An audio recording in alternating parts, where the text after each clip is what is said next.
Suara deru mesin tua itu, yang lebih mirip batu kering seekor anjing kampung daripada auman kendaraan, adalah musik pengantar yang paling tidak serasi dengan kemegahan lobi Hotel Grand Mahameru malam ini. Aku memarkir Honda C70 bututku, si Pitung, begitu almarhum bapak menamainya, di antara deretan sedan Eropa yang mengkilap dan SUV bongsor yang seolah menatapnya dengan pandangan merendahkan. Setiap kilau dari ket mobil-mobil itu seperti cermin yang memantulkan betapa usangnya motorku, betapa tidak pantasnya kehadiranku di sini. Aku tahu, bahkan sebelum melangkahkan kaki masuk, bahwa Pitung akan menjadi bahan tertawaan pertama. Namun, di balik rah kemeja batik sederhana yang kugulung hingga siku, ada sebuah senyum tipis yang tak akan bisa mereka pahami. Senyum yang menyimpan rahasia lebih dalam dari samudra manapun, lebih sunyi dari angkasa malam. Biarlah mereka tertawa, karena malam ini, tawa mereka akan menjadi nada pembuka dari sebuah simfoni keheningan yang memekakan. Aku menarik napas dalam-dalam, mencoba menenangkan debar jantung yang sedikit berkhianat. Aroma lobi hotel, campuran wangi lili, pendingin ruangan yang tajam, dan parfum mahal para tamu, terasa begitu asing, menusuk hidungku yang lebih terbiasa dengan bau oli dan debu jalanan. 10 tahun. 10 tahun telah berlalu sejak kami semua melempar toga ke udara, berteriak merayakan kebebasan semu, dan berjanji tak akan pernah melupakan satu sama lain. Janji yang, seperti banyak janji masa muda, menguap seiring waktu. Mataku menyapu ruangan ballroom yang sudah ramai. Tawa renyah, denting gelas, dan musik jazz lembut mengalun dari pengeras suara. Di sudut sana, aku melihat mereka. Kelompok yang sama, formasi yang tak pernah berubah sejak SMA. Di tengah-tengah, Rian, dengan perut yang sedikit membuncit dan jam tangan perak yang berkilau setiap kali ia menggerakkan tangannya untuk menekankan sebuah lelucon. Di sekelilingnya ada Dodi, Fajar, dan beberapa wajah lain yang tertawa mengiyakan setiap ucapannya. Dan di sana, sedikit di tepi lingkaran itu, ada Citra. Citra. Rambutnya yang dulu tergerai panjang kini dipotong sebahu, membuatnya tampak lebih dewasa, lebih elegan. Gaun biru malam yang membalut tubuhnya seolah menangkap cahaya lampu dan memantulkannya kembali dengan lembut. Ia tersenyum, tapi matanya tidak. Matanya berkelana, seolah mencari sesuatu, atau mungkin seseorang, yang tidak ada di sana. Untuk sesaat, mata kami bertemu. Ada kilat keterkejutan di matanya, diikuti oleh sebersit ekspresi yang tak bisa kubaca sebelum ia cepat-cepat membuang muka. Aku tahu kedatanganku tak akan luput dari perhatian. Aku berjalan perlahan, mencoba terlihat lebih percaya diri daripada yang kurasakan. Setiap langkah di atas karpet tebal yang empuk ini terasa seperti berjalan di atas panggung. Semua mata kini mulai tertuju padaku. Berbisik-bisik, senyum-senyum kecil yang sinis mulai terukir di bibir mereka. Wah, lihat siapa yang akhirnya merangkak keluar dari guanya. Suara Rian membelah keramaian. Nyaring dan dibuat-buat. Musik seolah mengecil, dan semua percakapan terhenti. Inilah dia. Momen yang sudah kuduga. Bayu Adiwangsa. Aku pikir kau sudah jadi pertapa di gunung mana, Bey. Beberapa orang tertawa. Tawa yang dipaksakan untuk menyenangkan sang raja panggung. Aku hanya tersenyum tipis. Halo, Yan. Apa kabar? Rian berjalan mendekat, menepuk-nepuk pundakku dengan gerakan yang terlalu keras, pura-pura akrab. Matanya menilaiku dari atas ke bawah. Dari rambutku yang sedikit berantakan, kemeja batik cap yang harganya mungkin tak sampai 1/10 harga dasinya, hingga celana bahan hitam dan sepatu kulit lokal yang sudah sedikit memudar warnanya. Kabar baik, Bey, sangat baik, katanya, sengaja meninggikan suara. Baru naik jadi senior manager di perusahaan multinasional. Mobil baru, apartemen di pusat kota. Biasalah, perjuangan orang sukses. Ia melirik ke arah pintu lobi. Kau datang naik apa tadi? Aku lihat dari jendela ada motor bebek tua yang bunyinya kayak orang bengek. Jangan-jangan itu motormu, ya? Tawa kembali meledak, kali ini lebih keras. Aku bisa merasakan tatapan mereka menusuk seperti jarum. Tatapan kasihan, tatapan meremehkan. Aku melirik sekilas ke arah Citra. Ia tidak tertawa. Wajahnya menegang, dan ia tampak tidak nyaman. Ia menunduk, memainkan ujung gaunnya. Iya, itu motorku, jawabku tenang. Peninggalan almarhum bapak. Masih kuat menemaniku kemana-mana. Peninggalan, ya? Rian menyeringai. B, sekarang tahun 2025. Bukan lagi zaman susah. Kalau memang butuh pekerjaan yang lebih layak, bilang saja padaku. Mungkin ada posisi office boy atau kurir di kantorku yang kosong. Lumayan, daripada kau terus-terusan bernostalgia dengan rongsokan. Hinaan itu terasa tajam, langsung menusuk ke ulu hati. Bukan karena aku tersinggung disebut miskin, tapi karena ia menyebut pitung, satu-satunya kenangan fisik dari ayahku, sebagai rongsokan. Napasku tercekat sejenak. Aku mengepalkan tangan di dalam saku celana, merasakan kuku menekan telapak tanganku. Amarah yang dingin mulai merayap naik, tapi aku menekannya kembali. Belum saatnya. Terima kasih tawarannya, Yan, balasku, menjaga suaraku agar tetap datar. Tapi aku sudah punya pekerjaan. Oh ya? Kerja apa? Fajar, salah satu pengikut setia Rian, menimpali dengan nada mengejek. Jadi tukang ojek dengan motor antik itu? Kolektor barang bekas? Aku hanya mengangkat bahu. Sesuatu yang cukup untuk hidup. Cukup untuk hidup atau cukup untuk bertahan hidup? Rian tertawa lagi, merasa menang. Ayolah, B. Kita ini teman. Jangan malu-malu. Aku lihat penampilanmu dari dulu sampai sekarang tidak ada bedanya. Tetap sederhana. Ia menggunakan kata, sederhana, seperti sebuah hinaan.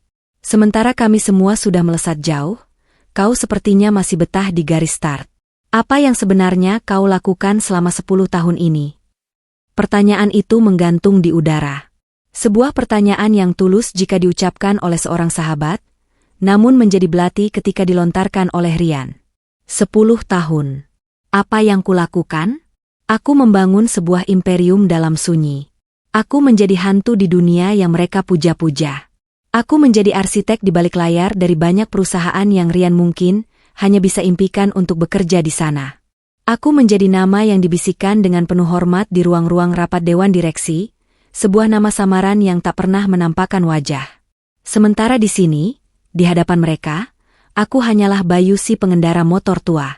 Aku menatap Rian lurus-lurus. Untuk pertama kalinya malam itu, aku membiarkan secercah kilat di mataku terlihat.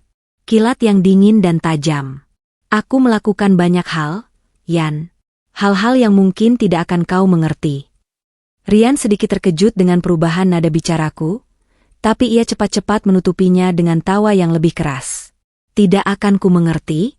Wah, hebat sekali. Jangan-jangan kau ini agen rahasia, ya? Atau penemu besar yang sedang menyamar? Mungkin saja, jawabku singkat, lalu berjalan melewatinya menuju meja minuman. Aku butuh air putih untuk mendinginkan tenggorokan yang tiba-tiba terasa kering. Saat aku berjalan, aku mendengar Rian berbisik kepada teman-temannya, cukup keras agar aku bisa mendengarnya. Kasihan sekali si Bayu. Sepertinya sudah agak stres. Gagal move on dari masa lalu. Keheningan yang kubangun di sekitar diriku pecah oleh suara langkah kaki yang ragu. Aku menoleh dari jendela dan mendapati Citra berdiri beberapa langkah dariku. Ia memegang segelas jus jeruk, warnanya yang cerah kontras dengan ekspresi wajahnya yang keruh. Ia tidak lagi berada dalam lingkaran Rian. Untuk sesaat, kami hanya berdiri di sana, terperangkap dalam kecanggungan yang dibingkai oleh jarak 10 tahun. Bayu, akhirnya ia berucato, suaranya lebih lembut dari yang kuingat. Maafkan Rian, ya, mulutnya memang tidak pernah disekolahkan. Aku tersenyum, kali ini senyum yang tulus. Tidak apa-apa, Cit. Rian tidak berubah. Justru aneh kalau dia tiba-tiba jadi bijaksana. Citra tertawa kecil, tawa yang terdengar lega. Kau juga tidak banyak berubah. Masih saja tenang seperti dulu. Ia melangkah lebih dekat, aroma parfumnya yang manis dan lembut tercium samar. Tapi, aku serius. Jangan masukkan ke dalam hati ucapannya. Terutama soal motormu. Kenapa tidak? Tanyaku, sengaja mengujinya. Mungkin dia ada benarnya. Mungkin aku memang gagal. Citra mengerutkan kening. Jangan bicara begitu. Aku tahu kamu tidak seperti itu. Dulu di sekolah, kamu adalah orang paling cerdas yang aku kenal. Nilai fisikamu selalu sempurna. Tulisan-tulisanmu di mading sekolah selalu membuat orang berhenti untuk membacanya. Kamu punya kedalaman yang orang seperti Rian tidak akan pernah bisa melihatnya. Pengakuan itu, yang datang darinya, terasa seperti embun di tengah gurun. Sebuah validasi kecil yang tidak kusangka kubutuhkan. Orang berubah, Cit. 10 tahun itu waktu yang lama. Benarkah? Matanya menatapku lekat, seolah mencoba menggali kebenaran di balik topeng ketenanganku. Jadi, apa yang sebenarnya kamu lakukan sekarang? B.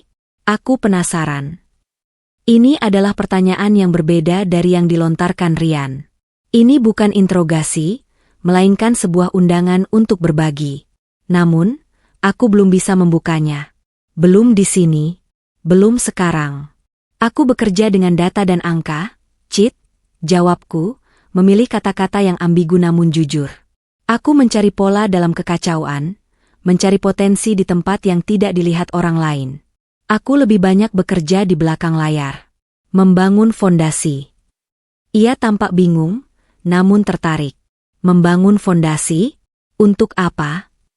Sebelum aku sempat menjawab, suara MC, yang ternyata adalah Pak Budi, guru sejarah kami yang kini sudah banyak beruban, terdengar dari panggung kecil di depan. Baik, anak-anak Bapak semua. Acara bebasnya kita jeda sebentar, ya? Sekarang kita masuk ke sesi yang paling ditunggu-tunggu, yaitu jejak alumni. Siapa yang mau berbagi kisah suksesnya selama 10 tahun terakhir untuk menginspirasi kita semua? Tentu saja, tangan pertama yang teracung tinggi adalah milik Rian. Ia seolah sudah menunggu momen ini sepanjang malam. Dengan langkah penuh percaya diri, ia naik ke panggung, merebut mikrofon dari tangan Pak Budi dengan gaya seorang bintang rock. Selamat malam, teman-teman semua, sapanya, menyeringai lebar. Ruangan kembali senyap, semua perhatian tertuju padanya. Citra menghela napas di sampingku. Sepertinya ini giliranku, bisiknya, lalu kembali bergabung dengan kawanannya, meski dengan langkah yang terlihat berat. Rian memulai pidatonya dengan menceritakan perjalanannya dari seorang fresh graduate hingga menjadi manajer senior. Ia menyebutkan merek mobilnya, lokasi apartemennya, dan liburan-liburan mewahnya ke luar negeri. Semua dipaparkan dengan detail yang norak, dirancang untuk menimbulkan decak kagum dan rasa iri. Tapi, teman-teman, lanjutnya, nadanya berubah menjadi lebih serius. Seolah ia akan memberikan sebuah wejangan hidup yang berharga. Sukses itu bukan hanya tentang pencapaian pribadi. Sukses adalah tentang pola pikir. Pola pikir untuk terus maju, untuk tidak pernah puas, dan yang paling penting, berani meninggalkan hal-hal usang yang menahan kita. Ia berhenti sejenak, membiarkan kata-katanya meresap. Lalu, matanya menyapu ruangan dan berhenti tepat padaku. Ia mengangkat tangannya dan menunjuk ke arahku.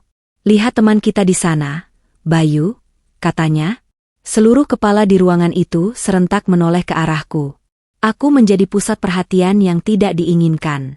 Aku hanya berdiri diam, merasakan tatapan mereka yang kini bercampur antara kasihan dan canggung. Bayu ini contoh nyata dari bahaya zona nyaman. Dia orang baik, teman kita semua. Tapi sayangnya, ia memilih untuk tidak bergerak. Masih terjebak dalam romantisme masa lalu yang tidak akan membawanya kemana-mana. Hinaan ini terasa 100 kali lebih menyakitkan daripada yang pertama. Tadi itu serangan personal, sekarang ini pembunuhan karakter di depan umum. Lihat saja, Rian melanjutkan, suaranya penuh kemenangan. 10 tahun berlalu, penampilannya masih sama. Kendaraannya pun masih sama. Sebuah motor tua yang mungkin lebih cocok berada di museum daripada di jalan raya. Tawa menggema. Kali ini bukan hanya dari lingkarannya, tapi dari sebagian besar tamu yang hadir. Mereka menertawakan citra diriku yang diciptakan oleh Rian. Citra diriku yang gagal, yang stagnan, yang menyedihkan. Aku menunduk, bukan karena malu, tapi untuk menyembunyikan senyum dingin yang mulai terbit di bibirku. Kau salah besar, Rian. Motor itu bukan penahanku, tapi justru bahan bakarku. Rian, yang merasa di atas angin, melanjutkan, ini pelajaran untuk kita semua. Jangan sampai kita menjadi seperti Bayu. Kita harus berani berinvestasi pada masa depan, bukan meratapi masa lalu. Ia kemudian mengubah topik pembicaraan ke proyek terbarunya. Berbicara tentang investasi, saat ini saya dan tim sedang membangun sebuah startup teknologi yang revolusioner di bidang logistik. Namanya Laju Nusantara. Telingaku menajam. Laju Nusantara. Platform ini akan mengintegrasikan seluruh jaringan kurir independen dan UMKM logistik di kota-kota kecil, memberikan mereka kekuatan setara dengan perusahaan raksasa. Ini adalah masa depan, teman-teman. Dan saat ini, kami sedang dalam tahap fundraising putaran kedua. Kami mencari investor visioner yang bisa melihat potensi emas ini. Siapa tahu, kan, ada crazy rich yang lagi menyamar di antara kita malam ini? Hahaha. Ironi dalam ucapannya begitu pekat, hingga terasa seperti lelucon kosmik yang hanya ditujukan untukku. Laju Nusantara. Aku tahu nama itu. Aku tahu proposal mereka. Aku tahu setiap detail rencana bisnis mereka, setiap proyeksi keuntungan, dan setiap kelemahan fatal yang mereka coba sembunyikan di balik angka-angka yang indah. Proposal mereka sudah seminggu tergeletak di meja analis utamaku, menunggu keputusan akhir dariku. Keputusan yang akan menentukan hidup atau matinya mimpi besar Rian. Saat Rian masih berkoar-koar di atas panggung, seseorang menepuk pundakku dengan lembut. Aku menoleh dan mendapati Adi, si kutu buku, kelas kami dulu, berdiri di sana dengan segelas teh hangat. Kacamata tebalnya masih sama, tapi sorot matanya kini jauh lebih percaya diri. Jangan dengarkan sampah itu, B, kata Adi pelan. Otak Rian itu isinya cuma gengsi dan cicilan. Aku tertawa kecil. Hai, Di. Apa kabar? Baik. Aku sekarang jadi dosen dan peneliti di sebuah universitas negeri, katanya sederhana. Tidak punya mobil Eropa, tapi hidupku tenang dan aku mencintai pekerjaanku. Itu sudah cukup. Ia menatapku. Kamu sendiri bagaimana? Terakhir aku dengar, kamu menolak beasiswa S2 ke Jerman untuk merawat bapakmu, ya? Aku mengangguk. Itu keputusan terbaik dalam hidupku, Di. Aku yakin begitu, katanya, penuh empati. Orang seperti Rian tidak akan pernah mengerti hal-hal seperti itu. Baginya, nilai seseorang hanya sebatas apa yang terlihat. Adi tersenyum. Tetaplah jadi dirimu, B. Aku yakin kamu baik-baik saja. Percakapan singkat dengan Adi terasa seperti oase. Sebuah pengingat bahwa tidak semua orang di dunia ini mengukur nilai manusia dari kilau jam tangannya. Kehadirannya memberiku kekuatan. Rian akhirnya turun dari panggung diiringi tepuk tangan meriah. Ia berjalan melewati mejaku, menatapku dengan pandangan penuh kemenangan dan belas kasihan palsu. Semoga kau terinspirasi, kawan, bisiknya. Aku hanya mengangguk pelan. Terinspirasi? Oh, tentu saja. Aku sangat terinspirasi. Terinspirasi untuk memberikan sebuah pelajaran tentang realitas yang tidak akan pernah ia lupakan. Aku duduk di sebuah kursi kosong di sudut ruangan, menjauh dari keramaian. Aku mengeluarkan ponselku. Bukan ponsel keluaran terbaru yang dipamerkan Rian, hanya sebuah gawai sederhana dengan fitur keamanan tingkat tinggi yang dibuat khusus. Jariku menari di atas layar, membuka sebuah aplikasi pesan terenkripsi. Sebuah pesan masuk dari asisten pribadiku, Sanjaya. Sanjaya, Pak, proposal Laju Nusantara sudah di meja Bapak. Tim analis merekomendasikan untuk menolak. Arus kas tidak realistis, valuasi terlalu tinggi. Menunggu keputusan final dari Bapak. Aku menatap panggung tempat Rian tadi berdiri. Aku melihatnya sedang tertawa bersama teman-temannya, gelas wine di tangan, merayakan kemenangan imajinernya. Ia tidak tahu bahwa nasib seluruh mimpinya saat ini berada di ujung jariku. Berada di tangan seorang pria yang datang dengan motor tua, dan ia hina habis-habisan sepanjang malam. Jariku berhenti di atas tombol, kirim. Aku belum akan membalasnya. Tidak sekarang. Permainan ini terlalu menyenangkan untuk diakhiri secepat ini. Aku mengetik balasan singkat. Bayu, tahan dulu. Saya sedang menghadiri sebuah pertunjukan yang menarik. Tunggu instruksi saya besok pagi. Aku memasukkan kembali ponselku ke dalam saku. Aku menatap Rian sekali lagi. Di wajahnya yang sombong, aku tidak melihat seorang manajer senior atau pendiri startup.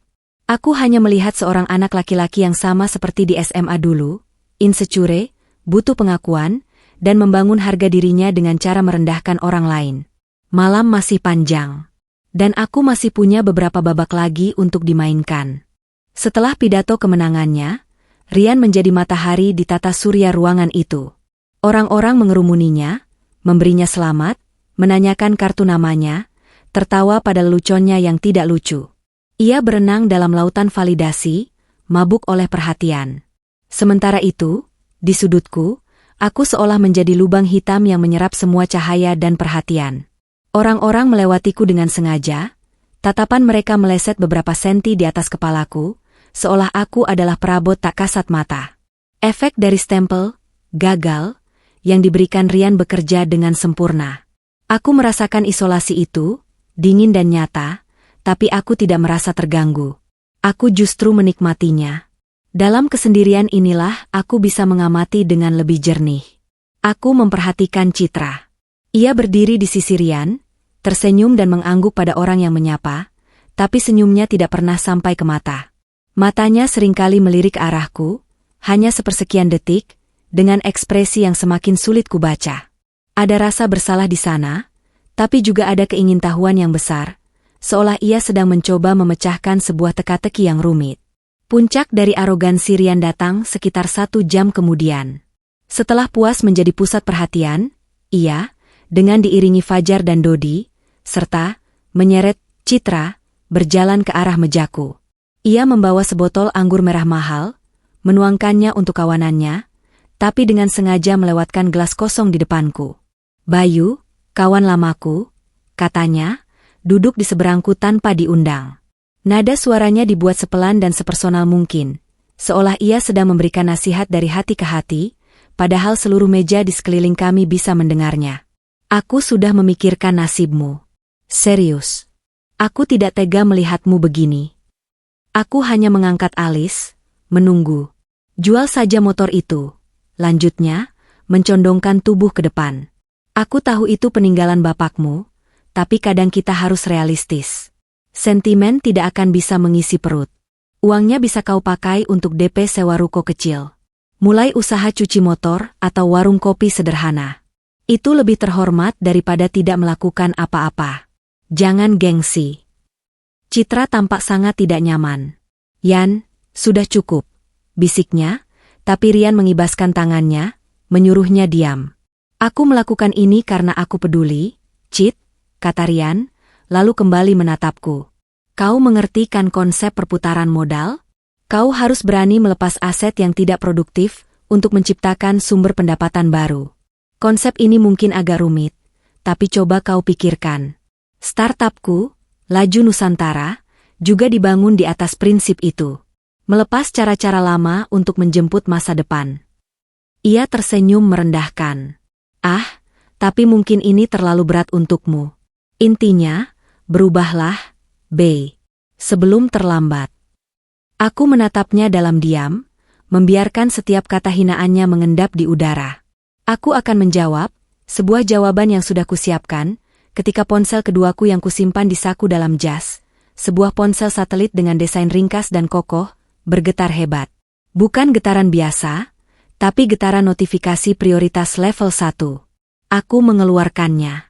Di layar tertera, Sanjaya, panggilan konferensi, Jenewa, Singapura.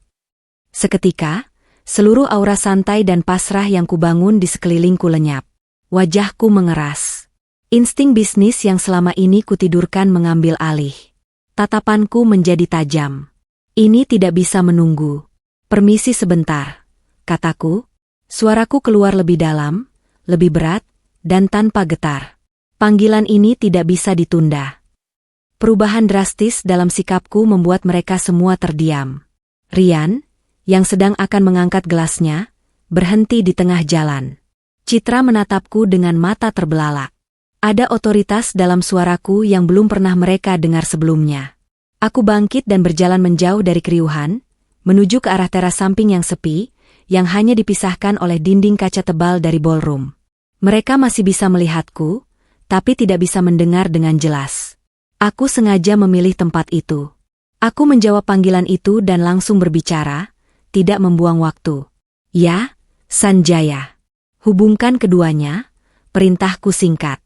Aku berbicara dalam campuran bahasa Indonesia formal dan Inggris yang fasih, suara yang biasa kugunakan untuk memimpin rapat dewan direksi bernilai triliunan rupiah. Pastikan tim hukum sudah menyiapkan semua dokumen non-disclosure agreement untuk akuisisi Sinartec. Saya mau semua sudah di meja saya besok pagi. Understood. Aku berhenti sejenak, mendengarkan. Dari sudut mataku, aku bisa melihat Rian dan yang lainnya kini berdiri, mencoba mengamati gerak-geriku dari balik kaca. Wajah mereka penuh kebingungan. Tidak, lanjutku tegas. Valuasi di angka 1-2 triliun itu harga mati. Itu penawaran final kita untuk portofolio mereka. Kalau mereka menolak, kita mundur. Kita punya target lain yang lebih prospektif. Jangan buang waktu untuk negosiasi yang tidak perlu. Di dalam ballroom, rahang Rian tampak mengendur. Angka 1-2 triliun, terdengar samar namun cukup jelas menembus kaca dan musik jazz yang lembut. Ekspresi wajahnya berubah dari sombong menjadi syok. Bagaimana dengan hasil due diligence untuk Merdeka Corp? Cukup rangkumannya saja, kirim ke email transkripsiku sekarang. Good. Aku berjalan mondar-mandir di teras, seperti singa dalam kandang. Dan satu hal lagi, Sanjaya. Mengenai proposal investasi dari Laju Nusantara. Saat aku menyebut nama startupnya, wajah Rian menjadi pucat pasi. Ia seperti melihat hantu. Ia menatap teman-temannya, lalu kembali menatapku dengan horor. Bagaimana mungkin aku, Bayu si miskin, si pecundang, menyebut nama proyek rahasianya dalam sebuah panggilan telepon yang jelas-jelas membahas angka triliunan? Aku memunggungi mereka, menatap ke arah taman yang gelap, memberikan mereka sedikit privasi untuk kepanikan mereka. Ya, saya sudah mengambil keputusan final, kataku dengan nada dingin dan definitif. Kita akan bahas detailnya besok setelah saya mendapatkan konfirmasi dari pihak Jenewa. Yes, the Geneva Consortium is waiting for my final word on the entire Southeast Asia portfolio. Please connect me to Mr. Dubois in 15 minutes. Tell him it's about the acquisition. Aku menutup telepon. Hening. Aku berdiri diam selama beberapa saat, membiarkan diriku kembali menjadi Bayu. Aku melonggarkan pundakku yang tegang, menghela napas panjang, dan membiarkan ekspresi tajam di wajahku melunak kembali menjadi topeng ketenangan yang familiar. Saat aku berbalik, dunia di dalam ballroom seolah telah membeku. Rian, Citra, Fajar, dan Dodi berdiri mematung, menatapku dari balik kaca. Wajah mereka adalah kanvas dari berbagai emosi. Syok, tidak percaya, ketakutan, dan kebingungan total. Gelas anggur di tangan Rian sedikit bergetar. Senyum superiornya telah lurus sepenuhnya, digantikan oleh ekspresi kosong seorang pria yang baru saja melihat seluruh fondasi realitasnya runtuh berkeping-keping. Citra menutup mulutnya dengan sebelah tangan. Matanya terkunci pada mataku, dan di sana aku melihat sebuah pemahaman yang baru dan menakutkan mulai terbentuk. Kata-kataku tadi, membangun fondasi, mencari potensi di tempat yang tidak dilihat orang lain, kini bergema di benaknya dengan makna yang sama sekali baru dan mengerikan. Aku tidak mengatakan apa-apa. Aku hanya memberikan anggukan kecil yang tak bisa mereka artikan. Lalu, dengan langkah yang sama pelan dan tenangnya seperti saat aku datang, aku mulai berjalan kembali ke arah mereka. Setiap langkahku terasa seperti dentuman genderang perang di tengah keheningan yang memekakan. Tirai panggung telah bergeser. Aktor utama yang mereka kira figuran kini telah menunjukkan sekilas wajah aslinya. Dan aku tahu, pertunjukan yang sesungguhnya baru akan dimulai. Aku berjalan melintasi batas tak kasat mata antara teras dan ballroom. Udara di dalam ruangan terasa berat dan kental, seolah oksigen telah tersedot habis. Musik jazz yang mengalun lembut kini terdengar seperti musik pemakaman yang ironis. Setiap pasang mata yang tadi menatapku dengan kasihan kini terpaku dengan ekspresi syok yang telanjang. Aku tiba di meja. Keempat orang di hadapanku, Rian, Citra, Fajar, dan Dodi, tampak seperti patung-patung lilin yang mulai meleleh di bawah tatapanku.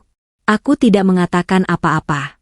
Aku hanya menarik kursi, duduk dengan tenang, dan mengambil gelas air putihku yang belum tersentuh.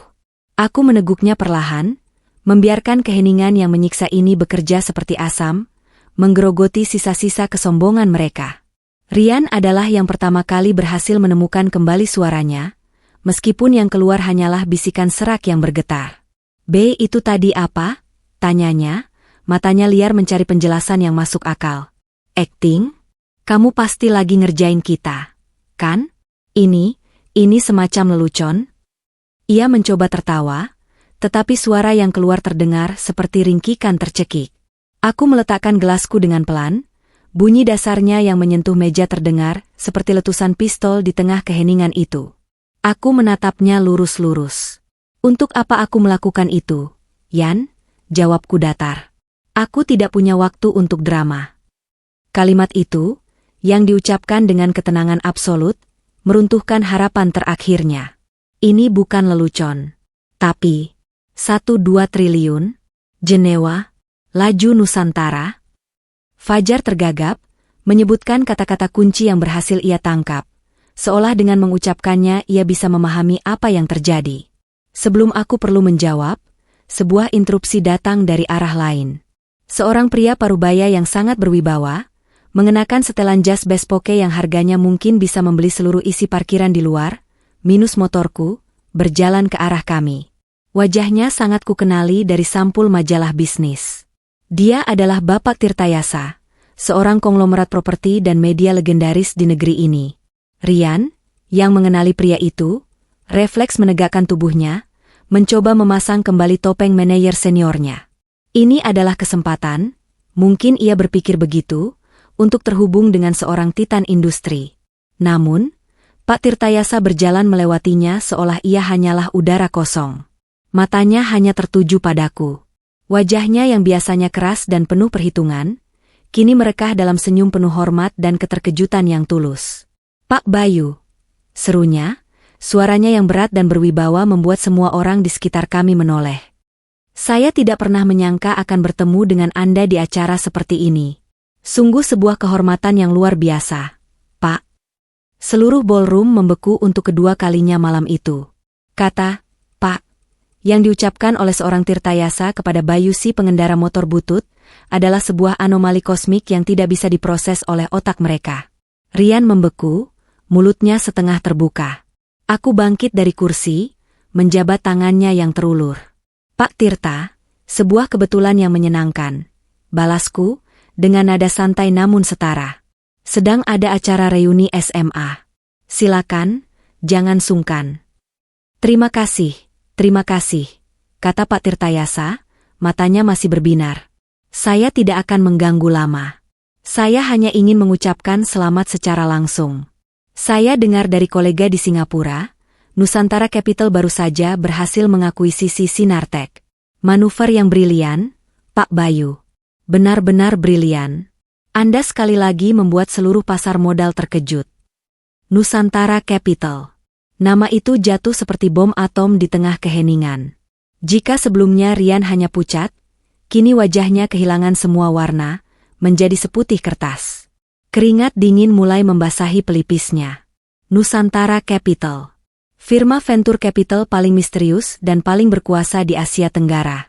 Sebuah entitas hantu yang mampu menciptakan atau menghancurkan perusahaan raksasa, hanya dengan satu memo internal. Pendirinya adalah sosok legendaris yang tidak pernah menampakkan diri, dikenal di kalangan elit hanya dengan inisial BA. Rian menatapku, matanya membelalak ngeri saat otaknya yang panik akhirnya menyambungkan semua titik. Bayu Adiwangsa. BA Laju Nusantara. Keputusan final. Panggilan dari Jenewa. Nusantara Capital? Bisik Rian, suaranya nyaris hilang. "Jadi kamu adalah..." Ia tidak sanggup menyelesaikan kalimatnya. Seluruh tubuhnya gemetar hebat. Ia mundur selangkah, lalu 2 langkah, seolah jarak bisa melindunginya dari kebenaran yang menghancurkan ini. Citra menatapku, bukan lagi dengan kebingungan, tetapi dengan kengerian dan penyesalan yang begitu dalam hingga tampak menyakitkan secara fisik. Air mata mulai menggenang di pelupuk matanya. Fajar dan Dodi tampak seperti ingin bumi menelan mereka saat itu juga. Mereka yang tadi ikut menertawakan, si gagal, kini menyadari bahwa mereka telah menghina dewa yang sedang menyamar. Pak Tirtayasa, yang merasakan atmosfer yang luar biasa tegang, berdeham.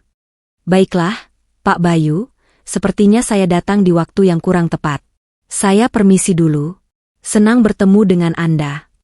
Ia menepuk lenganku sekali lagi sebelum pergi, meninggalkan kami dalam kawah kehancuran yang ia ciptakan tanpa sengaja. Setelah Pak Tirtayasa pergi, aku kembali menatap Rian. Aku tidak perlu meninggikan suaraku. Aku tidak perlu marah. Kekalahan telaknya sudah terpampang nyata di wajahnya. Laju Nusantara, kataku, suaraku lembut namun mematikan. Aku sudah membaca proposal kalian setebal 80 halaman itu, Yan. Sebuah ide yang bagus, sangat ambisius. Aku berhenti sejenak, membiarkannya mencerna pujian kecil itu, sebuah harapan palsu sebelum eksekusi. Sayangnya, lanjutku, tim analisku, dan juga aku pribadi, menemukan beberapa ketidakkonsistenan yang cukup fatal dalam proyeksi arus kas dan strategi akuisisi pasarmu.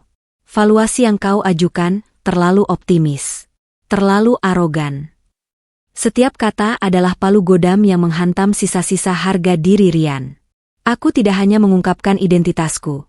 Aku sedang membacakan vonis mati untuk mimpi terbesarnya, menggunakan bahasa yang paling ia pahami, bahasa bisnis. Jadi, keputusan finalku tadi di telepon. Aku membiarkan kalimat itu menggantung. Rian tidak perlu mendengar lanjutannya. Ia tahu. Wajahnya runtuh. Harapan di matanya padam, digantikan oleh kehampaan total. Pria yang beberapa menit lalu berdiri pongah di atas panggung, kini tampak seperti cangkang kosong yang rapuh. Ia telah mempertaruhkan segalanya pada startup itu, dan ia baru saja menghina satu-satunya orang di dunia yang bisa mewujudkan atau menghancurkan mimpinya. Dan ia memilih untuk menghancurkannya dengan tangannya sendiri. Keheningan kembali menyelimuti meja kami. Namun, ini bukan lagi keheningan yang canggung. Ini adalah keheningan pekat dari sebuah pemakaman. Pemakaman dari kesombongan, keangkuhan, dan seluruh dunia yang telah Rian bangun di atas fondasi pasir. Keheningan yang mencekam itu akhirnya pecah oleh suara isak tangis yang tertahan. Citra. Ia menatapku, air mata kini mengalir deras di pipinya, membasahi riasannya yang sempurna. Itu bukan tangisan kesedihan, melainkan tangisan penyesalan yang mendalam. Penyesalan karena telah membiarkan dirinya terseret dalam sandiwara Rian, karena telah meragukan instingnya sendiri, karena telah ikut menghakimi pria yang sama yang dulu pernah ia kagumi dalam diam. Rian, di sisi lain, tampak seperti telah menua 10 tahun dalam 10 menit. Wajahnya yang pucat kini basah oleh keringat. Ia maju selangkah, gerakannya kaku seperti robot rusak. Bayu, maafkan aku. Ia terbata-bata, suaranya parau. Aku benar-benar tidak tahu. Sumpah, kalau aku tahu siapa kamu. Aku mengangkat tangan, menghentikan kalimatnya. Justru itu masalahnya, Yan, kataku, suaraku tetap tenang, tapi setiap katanya menusuk tajam. Masalahmu bukan karena kamu menghinaku, tapi karena kamu baru mau menghormatiku setelah kamu tahu siapa aku. Aku menatapnya lurus ke dalam matanya yang kini penuh ketakutan. Masalahmu adalah caramu memandang dunia. Kamu membangun nilaimu di atas apa yang orang lain pikirkan tentangmu. Kamu menghakimi semua orang berdasarkan merek jam tangan yang mereka pakai, mobil yang mereka kendarai, atau jabatan yang mereka sandang. Kamu hidup dalam dunia yang terbuat dari label harga, dan lupa caranya melihat nilai seorang manusia. Aku berhenti, membiarkan kebenaran itu meresap ke dalam tulang sumsumnya. Kamu mengejek motorku, lanjutku pelan. Kamu menyebutnya rongsokan. Kamu tidak tahu, motor ini adalah jangkarku. Pengingat terakhir dari almarhum bapakku. Beliau pernah bilang, Le, setinggi apapun kamu terbang nanti, jangan pernah lupa cara menapak di bumi. Motor inilah caraku menapak di bumi, Yan. Setiap kali aku mengendarainya, aku ingat dari mana aku berasal. Aku ingat bahwa kehormatan sejati tidak terletak pada kilau harta, tapi pada kerendahan hati. Aku menghela napas. Motor ini lebih berharga dari seluruh portofolio investasiku, karena ia menjagaku untuk tetap menjadi manusia. Sesuatu yang sepertinya sudah kau tukar dengan jabatan dan apartemen mewahmu. Lalu, aku menoleh pada Citra. Tangisnya semakin menjadi. Aku tidak merasa kasihan, tapi juga tidak marah. Aku hanya merasa hampa. Dan kamu, Chit, kataku lembut. Aku hanya berharap, malam ini kamu belajar untuk lebih mempercayai matamu sendiri, bukan telingamu yang hanya mau mendengar apa yang dikatakan orang banyak. Selesai. Tidak ada lagi yang perlu dikatakan. Aku telah menyampaikan pesanku. Aku tidak perlu secara eksplisit mengatakan, proposal laju Nusantara kutolak. Keheningan dan tatapan mataku sudah cukup menjadi vonis. Balas dendam terbaik bukanlah dengan berteriak, melainkan dengan membuat mereka menyadari kesalahan fatal mereka sendiri dalam sunyi. Aku berdiri, merapikan kemeja batikku yang sederhana. Aku mengangguk singkat pada Adi, yang sejak tadi hanya mengamati dari jauh dengan senyum tipis yang penuh pengertian. Ia membalas anggukanku. Lalu, aku berbalik dan berjalan menuju pintu keluar. Kerumunan yang tadi riuh kini hening dan serempak memberiku jalan, membelah seperti lautan di hadapan Musa. Bisikan-bisikan mengikuti langkahku, bukan lagi bisikan cemoohan, melainkan bisikan penuh kekaguman, ketakutan, dan rasa tidak percaya. Aku tidak menoleh ke belakang. Aku tidak perlu melihat kehancuran yang kutinggalkan. Itu adalah monumen yang mereka bangun untuk diri mereka sendiri. Aku tiba di parkiran yang lengang. Di bawah cahaya lampu jalan yang kuning, si pitung tampak menungguku dengan setia. Aku mengusap joknya yang sudah sedikit retak, merasakan hubungan yang lebih nyata daripada semua jabatan dan angka triliunan yang dibicarakan di dalam sana. Aku menaiki motorku. Dengan sekali engkol, mesin tua itu kembali mengeluarkan suara batuknya yang khas. Di tengah deretan mobil mewah yang sunyi, suara deru pitung kini tidak lagi terdengar menyedihkan. Suara itu terdengar seperti sebuah pernyataan. Suara kejujuran. Suara keaslian. Aku memutar gas perlahan, meninggalkan hotel megah itu beserta segala kepalsuannya. Aku melaju menembus gelapnya malam, ditemani angin dan suara mesin yang setia. Aku tidak merasa menang. Aku hanya merasa damai. Karena malam ini, aku tidak hanya menutup sebuah bab dari masa laluku, tapi aku juga menegaskan kembali siapa diriku yang sebenarnya. Bukan Bayu Adiwangsa sang pemilik Nusantara Capital. Tapi Bayu, anak seorang guru sederhana, yang selalu ingat pesan bapaknya untuk tetap menjejakkan kaki di bumi. Hikmah cerita. Dari kepingan cerita ini, ada beberapa hikmah yang bisa kita petik bersama. Penampilan luar bukanlah segalanya. Kisah Bayu adalah pengingat keras bahwa kita tidak boleh menilai seseorang hanya dari sampulnya.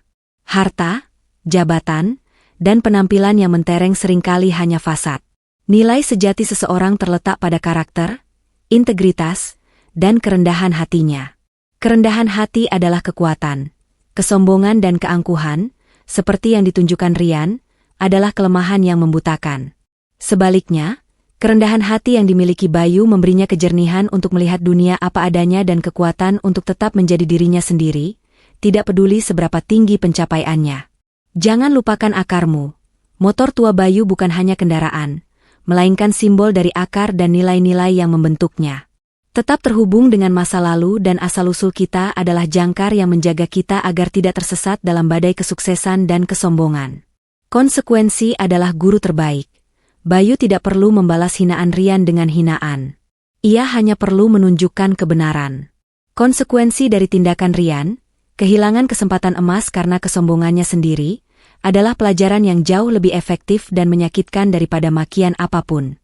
Panggilan untuk bertindak, call to action. Bagaimana menurutmu kelanjutan nasib Rian dan Citra setelah malam yang mengubah segalanya itu? Apakah Bayu mengambil keputusan yang paling tepat? Tuliskan pendapat dan teorimu di kolom komentar di bawah. Kami senang sekali membaca setiap perspektif dari kalian. Jangan lupa untuk menekan tombol like, subscribe channel Kepingan Cerita, dan nyalakan lonceng notifikasi agar kamu tidak pernah ketinggalan kepingan-kepingan cerita menyentuh dan penuh makna lainnya. Sampai jumpa di cerita berikutnya.